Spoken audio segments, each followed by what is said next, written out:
Değerli dostlar, herkesi saygı, sevgi ve muhabbetle selamlıyorum. Bugün de istedim ki size bir gurbet türküsünü okuyayım. Ve aynı zamanda kanalıma da abone olmanızı istiyorum. Olsanız bana vereceğiniz destekten dolayı size teşekkür ediyorum. Şimdiden sağ olun, var olun.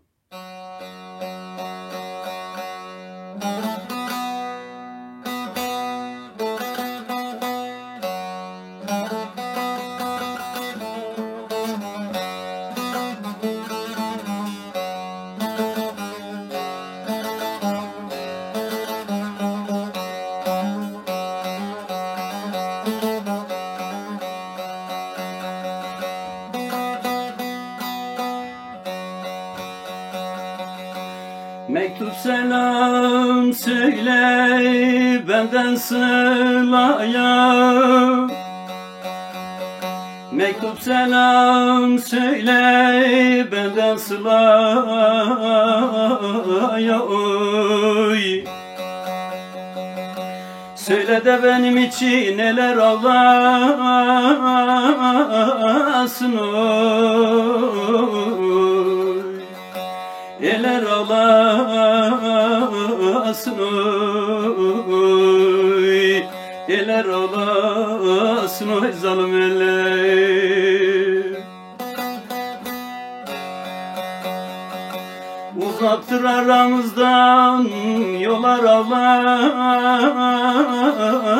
oy. Yollar ağlasın oy.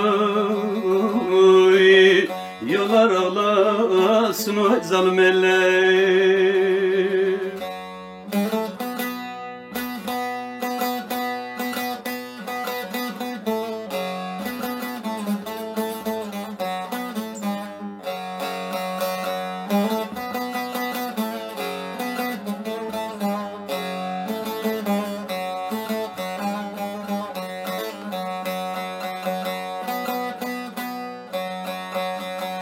Gözü yaşlı düştüm gurbet ellere.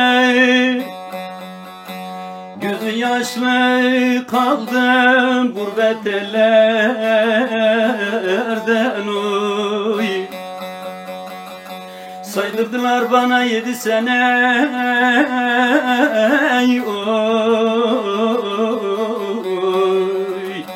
7 sene oy. 7 sene oy zalim eller.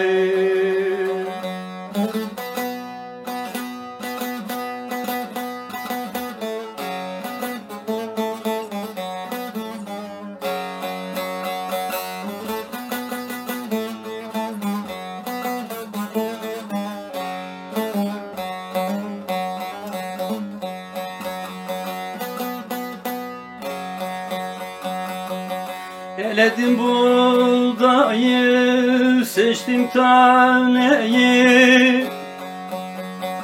Eledim buğdayı, seçtim taneyi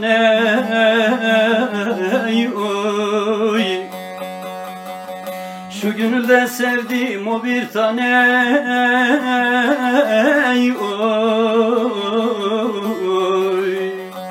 O bir tane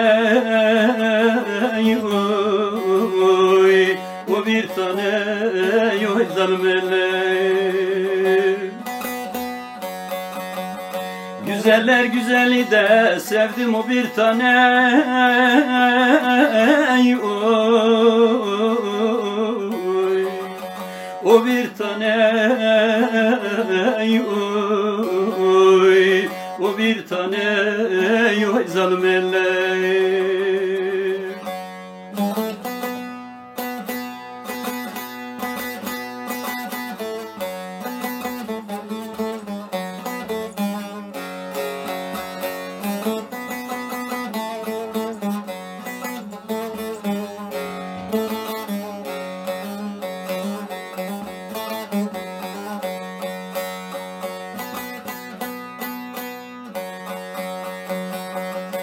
Bu nasıl kuş imiş yuva yapmamış.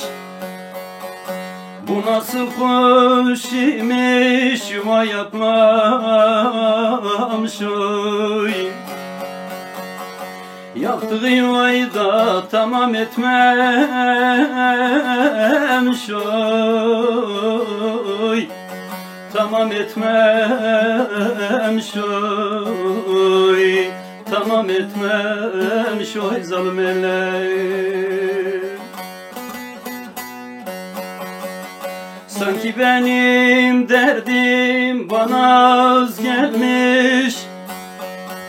Sanki benim derdim bana yetmemiş oy. Bir derdi de sen ekledin felek oy. Sen ekledin felek oy. Sen ekledin felek oy. Bir derdi de sen ekledin felek oy. Sen ekledin felek oy. Sen ekledin felek oy.